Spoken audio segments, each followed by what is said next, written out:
During this year's Business After Hours preview event.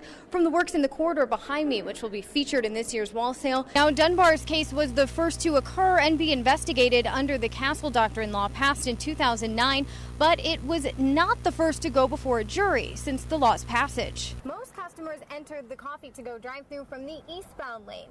That lane's still open for now. The cafe is on the ground floor of the historic Montana building here at 1st Avenue North and 5th Street. And what's better than spam? Hey, don't laugh. In May, Faith Lutheran Church of Great Falls also voted to leave the ELCA, setting in motion all of this, a lawsuit that's had trouble getting anywhere. Across Montana, the woman charged with locking a child in the back of a car makes her first court appearance. The 400% that you just talked about, now that's one thing that the opponents have a problem with. They say tacking on that APR isn't really representative of how they do business. How do you respond to that? Lindsay Theory joins us now with sports, and while we don't always look forward to the start of the work week, we always look forward to Monday Munchkins. Always, right?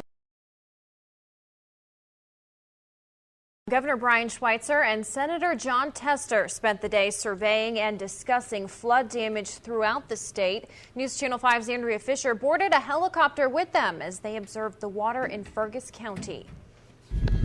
Holy mackerel. Senator Tester wasn't the only one blown away by this bird's eye view of flood damage.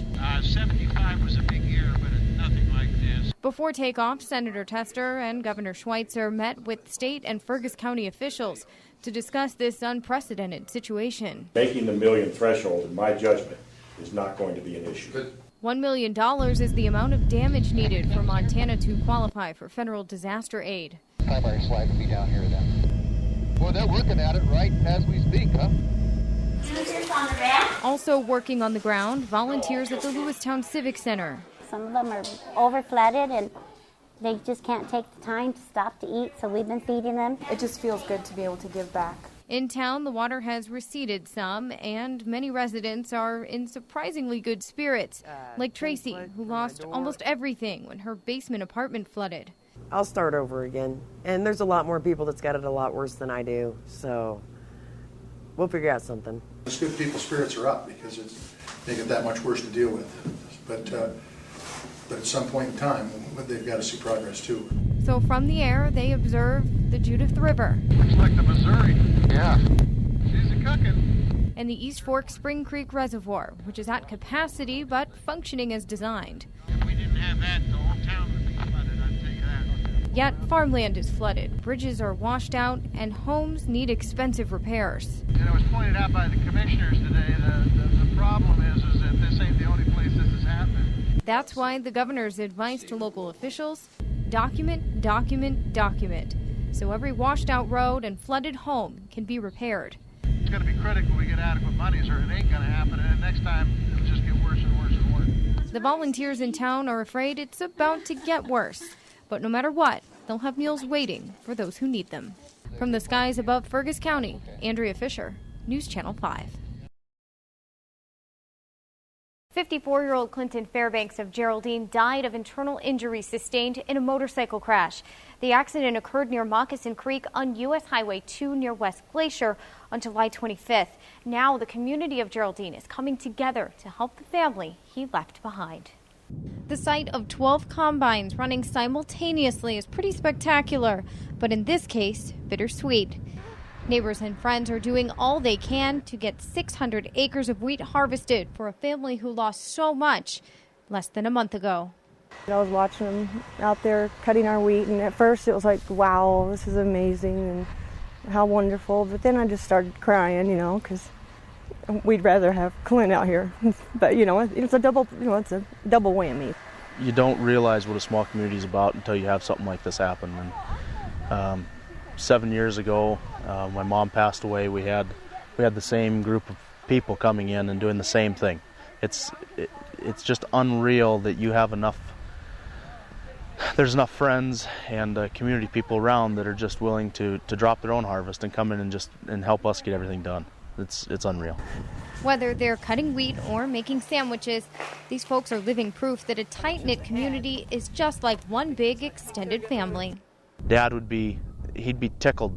He'd just be plumb tickled to see everybody out here. And if it was somebody else, he'd be, pulling his combine out and doing the exact same thing. he would have done anything for anybody, and we're all going to really, really miss him. I thank God I'd rather had 2 years with him than none at all. So, and he's got a great family and a great community, and I'm blessed to be able to still be here. Using one combine, it would take 10 days to swath all the wheat, and the outpouring of time, energy, equipment, and emotional support isn't going unnoticed. This community has been here since the accident. They've been very supportive. Anything that we've ever needed, they're right here to back us all up, and I just can't thank these guys enough. In Geraldine, Andrea Fisher reporting for Montana's news station. The trial of former volunteer fire chief Jason Coy continuing this morning with opening statements and the state's first witnesses. News Channel 5's Andrea Fisher is following the trial. She brings us more. Karina, the statements made by both the prosecution and the defense this morning painted a much different picture than initial reports after that tragic accident in July of 2009. Details include the likelihood that 21-year-old Sasha Holt was lying on the road, severely intoxicated. Initial reports indicated that Holt was walking along the road and hit head-on, but both sides seem to agree that was not the case. This case is about what the defendant did one dark summer night when no one was looking. The prosecution described a man who knew exactly what he hit with his vehicle that night in July, the night Sasha Holt was killed on Fox Farm Road. The reason we're here is the decision that he made next. He's a reserve deputy. He's an EMT. He knows how these investigations go. He knows how it's going to look. If he stops at this scene and people arrive and authorities arrive and see that he's been drinking and just ran over somebody. But the defense provided a much different description of 40-year-old Jason Coy. He was described as a man who was remorseful to the point of suicide once he realized what he'd actually done. Young lady's dead. That's a sad and tragic fact. There's no one in this room, particularly Mr. Coy, who does not wish that were not so. He dedicated his life to serving and protecting the lives of our leaders. Jason has no history of violence, alcohol abuse, antisocial behavior. He has no criminal history. Heather Cox took the witness stand first. She was running the Liberty fireworks stand near the accident scene that summer. She was relaxing in her trailer after closing when she heard the sounds of two people getting hot and heavy through her window.